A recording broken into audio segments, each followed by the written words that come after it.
ശ്രീ സജ്ജന കൂടി ഇപ്പോൾ ചേരുന്നുണ്ട്, യൂത്ത് കോൺഗ്രസ് നേതാവ് കൂടിയാണ്. സജ്ജന, ഇവിടെ ഇതാ രമേശ് ചെന്നിത്തലയെ പോലെയുള്ളവർ പറയുന്നത് സ്വർണ്ണക്കൊള്ള ഉൾപ്പെടെയുള്ള വിഷയങ്ങൾ സജീവ ചർച്ചയായി നിൽക്കുന്ന ഒരു സമയമാണ്, തെരഞ്ഞെടുപ്പ് ഘട്ടമാണ്. എന്തുകൊണ്ട് അതിജീവിത ഇത്രയും നാൾ പരാതി നൽകിയില്ല? ഈ ഒരു പ്രത്യേക സമയത്ത് പരാതിയുമായി വരുന്നു. അതിനു മുമ്പ് തന്നെ ഒരു അന്വേഷണ സംഘത്തെ രൂപീകരിച്ചിട്ടുണ്ട്. അവർക്ക് മുന്നിലേക്ക് അതിജീവിതയ്ക്ക് പോകാമായിരുന്നു. പക്ഷേ അതിജീവിത മുഖ്യമന്ത്രിയെ കാണുന്നു. അതിലൊക്കെ ഒരു ഡ്രാമ ഫീൽ ഉണ്ട് എന്നുള്ളതാണ്. എന്താണ് താങ്കൾക്ക് പറയാനുള്ളത്? എനിക്ക് ഈ കാര്യത്തിൽ മനസ്സിലാകുന്നത്, ഒരു ഡ്രാമ ഫീൽ ഉണ്ടോ എന്നുള്ളത് രണ്ടാമത്തെ കാര്യത്തിലേക്ക് മാറ്റി വെക്കുന്നതായിരിക്കും ഉചിതമെന്ന് തോന്നുന്നു. എന്താണെന്ന് വെച്ചാൽ, ഈ ആരോപണം 3 മാസങ്ങൾക്ക് മുൻപ് തന്നെ ഇങ്ങനെ ഒരു ആരോപണം വന്നിരിക്കുന്ന ഒരു സാഹചര്യത്തിൽ അതൊന്ന് നിഷേധിക്കാനോ അതൊന്ന് തള്ളിപ്പറയാനോ അല്ലെങ്കിൽ ഇങ്ങനെ ഒരു കാര്യം വന്നതിനെതിരെ ഒരു നിയമ നടപടിക്ക് പോകാനോ ഒന്നും തന്നെ രാഹുൽ മാങ്കൂട്ടത്തിൽ തയ്യാറായിരുന്നില്ല. പക്ഷെ ഇപ്പോൾ മുഖ്യമന്ത്രിക്ക് നേരെ ഇത്രയും നാൾ പരാതിയില്ല എന്നുള്ളതായിരുന്നു. അപ്പൊ ഇപ്പോൾ പരാതി വന്നതിന് ശേഷം അതിൽ മറ്റെന്തെങ്കിലും പറഞ്ഞൊഴിയുന്ന ഈ പരാതിയിലെ സത്യാവസ്ഥ എന്താണെന്ന് മനസ്സിലാക്കിക്കൊണ്ട് അതുമായി മുന്നോട്ട് പോകുന്നതായിരിക്കും ഉചിതം എന്നുള്ളതാണ് കാര്യം. ഞാൻ ഇതിൽ ഞാൻ എന്റെ പരാതിയിൽ AICCക്ക് ഞാൻ നൽകിയ പരാതിയിൽ ഉന്നയിച്ചിരുന്നത് പോലെ തന്നെ അദ്ദേഹത്തെ ഈ പാർട്ടിയിൽ നിന്ന്, പ്രത്യേകിച്ച് പ്രിയങ്ക ഗാന്ധി പോലെ ഒരു നേതാവ് പ്രതിനിധാനം ചെയ്യുന്ന ഒരു കേരളം പോലൊരു സംസ്ഥാനത്തിൽ അത്രയും രാഹുൽ ഗാന്ധി ആകട്ടെ, അദ്ദേഹം ഒക്കെ വളരെ കൃത്യമായ രീതിയിൽ മോണിറ്റർ ചെയ്തുകൊണ്ടിരിക്കുന്ന കേരളം പോലൊരു സംസ്ഥാനത്ത് ഇത്രയും ഒരു ആരോപണവും പരാതിയും ഒക്കെ നേരിടുന്ന ഒരു വ്യക്തിയെ കോൺഗ്രസിന്റെ MLA ആയി തുടർന്നു പോകുന്നതിലും അദ്ദേഹത്തെ ഈ പാർട്ടിയിൽ തന്നെ വെച്ച് പൊറപ്പിക്കുന്നതിലും ഒക്കെയുള്ള ഒരു ബുദ്ധിമുട്ട് വരും കാലങ്ങളിൽ കോൺഗ്രസ് പാർട്ടി അനുഭവിക്കേണ്ടി വരും. അപ്പോൾ അതിന് തടയിടുന്നതിലേക്കായി ഈ രാഹുൽ മാങ്കൂട്ടത്തിൽ എന്ന് പറയുന്ന ഒരു വ്യക്തിയെ ഈ പാർട്ടിയിൽ നിന്ന് തന്നെ ഇപ്പോൾ അടിയന്തരമായി ഈ മെമ്പർഷിപ്പ് തന്നെ അദ്ദേഹത്തിന്റെ മാറ്റിക്കൊണ്ട് അദ്ദേഹത്തെ ഈ പാർട്ടിയിൽ നിന്ന് തന്നെ പുറത്താക്കണം എന്നുള്ളതാണ് എന്റെ ഒരു നിലപാടായിട്ട് ഞാനിവിടെ പറയുന്നത്. ശരി, അങ്ങനെയെങ്കിൽ സജിത, എന്റെ സംശയം ഉണ്ടാകുന്നത്, ഇപ്പോൾ തന്നെ ഈ സംഭവം ഉണ്ടായതിനു ശേഷം ഈ തെരഞ്ഞെടുപ്പ് ഘട്ടത്തിൽ തനിക്ക് വേണ്ടി പ്രവർത്തിച്ചവർക്ക് വേണ്ടി താൻ രംഗത്തിറങ്ങുന്നു എന്നാണ് രാഹുൽ മാങ്കൂട്ടത്തിൽ പറയുന്നത്. ഈ പാർട്ടിയുടെ പിന്തുണയില്ലാതെ, പാർട്ടിയിലെ ഏതെങ്കിലും ഒരു വിഭാഗത്തിൻ്റെയെങ്കിലും പിന്തുണയില്ലാതെ, കൃത്യമായി സ്വാധീനശേഷിയുള്ള നേതാക്കളുടെ പിന്തുണയില്ലാതെ രാഹുൽ മാങ്കൂട്ടത്തിൽ അങ്ങനെ പുറത്തിറങ്ങാൻ സാധിക്കുമായിരുന്നോ? അപ്പോൾ ഒരു ഭാഗത്ത് പാർട്ടി തന്നെയല്ലേ സംരക്ഷിച്ചു നിർത്തിയത് രാഹുലിനെ? ഈ കാര്യത്തിൽ ഒരിക്കലും പാർട്ടി രാഹുൽ മാങ്കൂട്ടത്തിലിനെ സംരക്ഷിച്ചു എന്ന് പറയാൻ സാധിക്കില്ല. എന്താണെന്ന് വെച്ചാൽ, ഈ അടിയന്തരം ഈ ഒരു ആരോപണം നേരിട്ട് ഉടനടി തന്നെ മറ്റേത് പാർട്ടിയും കൈക്കൊള്ളുന്നതിനേക്കാൾ മികച്ച രീതിയിൽ മാതൃകാപരമായ നടപടിയെടുക്കലായിരുന്നു സസ്പെൻഷനിലേക്ക് മാറ്റുക എന്നുള്ളത്. വളരെ മാതൃകാപരമായ ഒരു കാര്യം കോൺഗ്രസ് പാർട്ടി കൈക്കൊണ്ടിരുന്നതാണ്. മറ്റു പാർട്ടികളിൽ ആരോപണമല്ലേ ഉള്ളൂ എന്ന് പറഞ്ഞ് ഇപ്പോഴും തുടർന്നു പോകുന്ന പല MLA മാരും നമ്മൾ കാണുന്നുണ്ട്. പക്ഷേ ആ ഒരു സാഹചര്യത്തിൽ രാഹുൽ മാങ്കൂട്ടത്തിലിനെ പാർട്ടിയിൽ നിന്ന് സസ്പെൻഡ് ചെയ്തുകൊണ്ട് പാർട്ടി അന്ന് തന്നെ തള്ളി പറഞ്ഞിരുന്നതാണ്. പിന്നെ ഇപ്പോൾ ഈ ഒരു തിരഞ്ഞെടുപ്പിന്റെ സാഹചര്യത്തിൽ അദ്ദേഹം ഇറങ്ങി വന്നതിനെയാണ് നമ്മളിപ്പോൾ എല്ലാവരും ചൂണ്ടിക്കാണിക്കുന്നത്. പാർട്ടിയുടെ ഭാഗത്തു നിന്നും അദ്ദേഹത്തിന് ഒരു രീതിയിലുമുള്ളൊരു പ്രൊട്ടക്ഷൻ ഇതുവരെയും പാർട്ടി നൽകിയിട്ടില്ല. പക്ഷേ നമുക്ക് അംഗീകരിക്കേണ്ടുന്ന ഒരു കാര്യം, രാഹുൽ മാങ്കൂട്ടത്തിൽ വളരെ വേഗം തന്നെ പോപ്പുലർ ആയ ഒരു നേതാവാണ്. അപ്പോ അദ്ദേഹത്തിന് എന്തും സാധിക്കും എന്നുള്ളൊരു ഓവർ കോൺഫിഡൻസ് അല്ലെങ്കിൽ അങ്ങനെ ഒരു തെറ്റിദ്ധാരണ അദ്ദേഹത്തിന്റെ ഉള്ളിൽ കടന്നുകൂടിയതാണ് ഈ ഒരു സാഹചര്യത്തിലേക്ക് അദ്ദേഹത്തെ കൊണ്ടെത്തിച്ചത്. ഈ ഒരു തിരഞ്ഞെടുപ്പിന്റെ കാര്യത്തിൽ പോലും അദ്ദേഹത്തിന്റെ മണ്ഡലത്തിലെ പൊതുകാര്യങ്ങളിൽ പങ്കെടുക്കാൻ അദ്ദേഹത്തിന് പൂർണ്ണമായ സ്വാതന്ത്ര്യമുണ്ട്. ഒരു ജനപ്രതിനിധി ചെയ്യേണ്ടുന്ന എല്ലാ കാര്യങ്ങൾക്കും അദ്ദേഹത്തിന് പങ്കെടുക്കാം.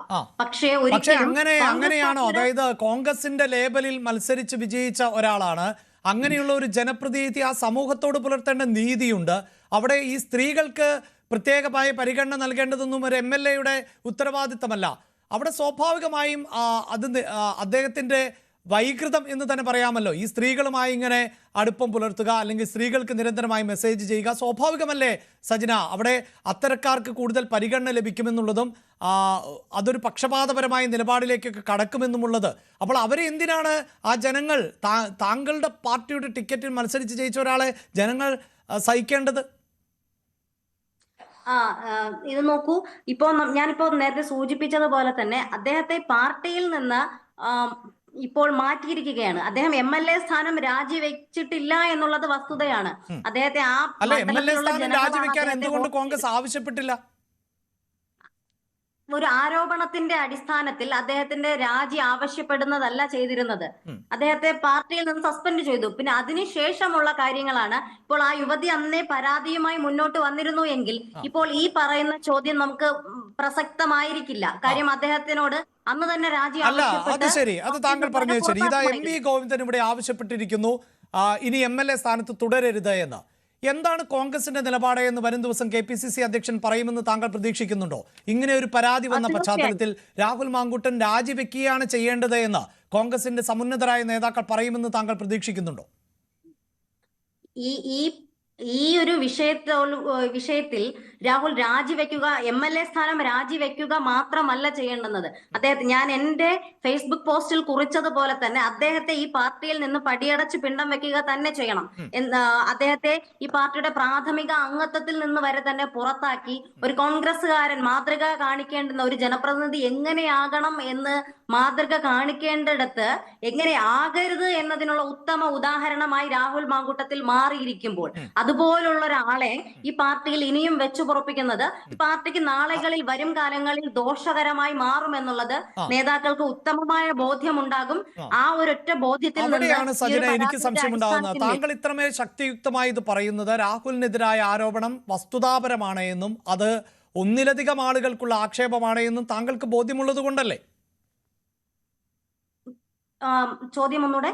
അതായത് രാഹുലിനെ പടിയടച്ച് പിണ്ടം വെക്കണമെന്ന് താങ്കൾ പറയുന്നത്, താങ്കൾ ഒരു വനിത കൂടിയാണ്, ആ താങ്കൾക്ക് ഇത്തരം തിക്താനുഭവങ്ങൾ രാഹുലിൽ നിന്ന് കൂടുതൽ ആളുകൾ നേരിട്ടിട്ടുണ്ടാകാമെന്ന ഉത്തമ ബോധ്യം കൂടി ഉള്ളത് കൊണ്ടാണോ?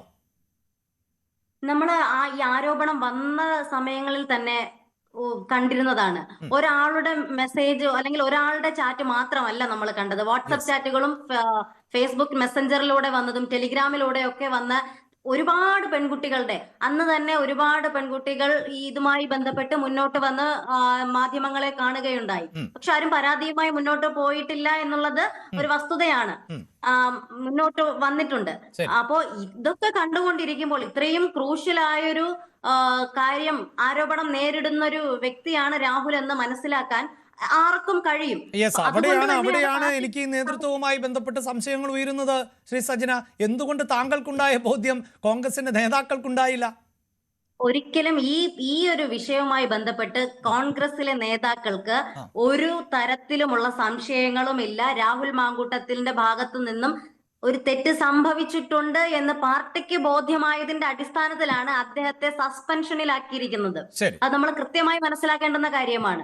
ഒരു കാര്യം കൂടി, ഇപ്പോഴിതാ താങ്കൾക്ക് നേരെ വലിയ സൈബർ ആക്രമണം നടക്കുന്നു എന്നാണ് എനിക്ക് മനസ്സിലാക്കാൻ സാധിക്കുന്നത്. അങ്ങേയറ്റം മോശമായ പദപ്രയോഗമടക്കം താങ്കൾക്ക് നേരെ ഉയരുന്നുണ്ട്. അത് ഈ പാർട്ടി അനുഭാവികളുടെ ഭാഗത്ത് നിന്ന് തന്നെയല്ലേ? ഇതിൽ പാർട്ടി അനുഭാവികളാണോ അവർ എന്നുള്ളത് നമ്മൾ എടുത്തൊന്ന് പരിശോധിക്കേണ്ടുന്നതാണ്. എന്താന്ന് വെച്ചാൽ ഇപ്പോൾ നടി ആക്രമിക്കപ്പെട്ട വിഷയത്തിൽ ശക്തമായ ഒരു സ്റ്റാൻഡ് എടുത്ത ഒരാളാണ് ബഹുമാന്യനായ നേതാവ് ശ്രീ PT തോമസ്. അപ്പോ അദ്ദേഹത്തിന്റെ ഭാര്യ ബഹുമാനപ്പെട്ട ഉമാ തോമസ് MLA ഉൾപ്പെടെ ഈ ഒരു ആരോപണം നടന്ന സമയത്ത് ആ ഉമാ തോമസ് ഉൾപ്പെടെ മുന്നോട്ട് വന്ന് അവരുടെ അതൃപ്തിയും രാഹുലിനെതിരെയുള്ള നിലപാടുകളും അറിയിച്ചപ്പോൾ ആ ഒരു നേതാവ് പോലും വളരെ മോശമായ രീതിയിൽ സൈബർ ഇടങ്ങളിൽ വേട്ടയാടപ്പെട്ടു. അപ്പോൾ സ്വാഭാവികമായും ഞാനും വേട്ടയാടപ്പെടാം എന്നുള്ളതിന് യാതൊരു രീതിയിലുള്ള വേട്ടയാടൽ താങ്കളുടെ ചേരിയിൽ നിന്ന് തന്നെയാണോ എന്നതാണ് സംശയം. അതെ, അതിലേക്കാണ് വരുന്നത്. അപ്പൊ അതൊരു സംശയം മാത്രമാണ്.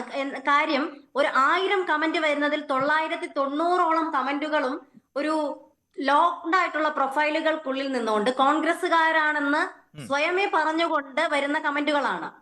ആ പ്രൊഫൈലുകൾ എപ്പോഴും ലോക്കാണ്. വിദേശ രാജ്യങ്ങളിലാണോ എവിടെയാണ് അവർ എന്ന് പോലും അറിയില്ല. കുറെ ഫേക്ക് ഐഡികൾ, അതിലൊക്കെ കോൺഗ്രസിന്റെ പേര് പറഞ്ഞ് അനാവശ്യമായി വരുന്ന കമന്റുകളാണ്. പല രീതിയിലുമുള്ള ഭീഷണിപ്പെടുത്തലുകൾ മെസ്സഞ്ചറിലും നേരിട്ടും മൊബൈലിലൂടെ വിളിച്ചുമൊക്കെ ഒരുപാട് രീതിയിൽ വരുന്നുണ്ട്. ശരി, അതിലൊരു ലീഗൽ നടപടിയിലേക്ക് പോകാൻ താങ്കൾ ആഗ്രഹിക്കുന്നുണ്ടോ?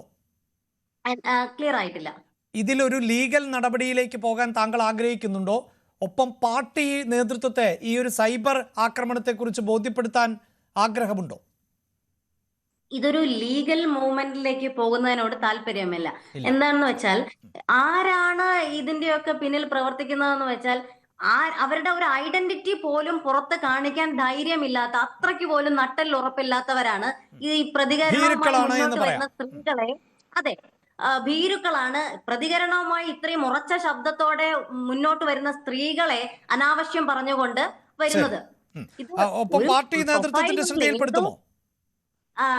പാർട്ടി നേതൃത്വം ഇത് കണ്ടുകൊണ്ടിരിക്കുകയല്ലേ. ശരി ശരി. ഇത് കോൺഗ്രസ്സുകാരാണോ എന്ന് തന്നെ നമുക്ക് എന്തായാലും ഇനി പാർട്ടിയുടെ ഭാഗത്ത് നിന്ന് ഒരു തരത്തിലുമുള്ള സംരക്ഷണമോ കരുതലോ അനുകൂല പ്രസ്താവനയോ ഉണ്ടാകില്ല എന്ന് താങ്കൾ പ്രതീക്ഷിക്കുകയാണല്ലേ?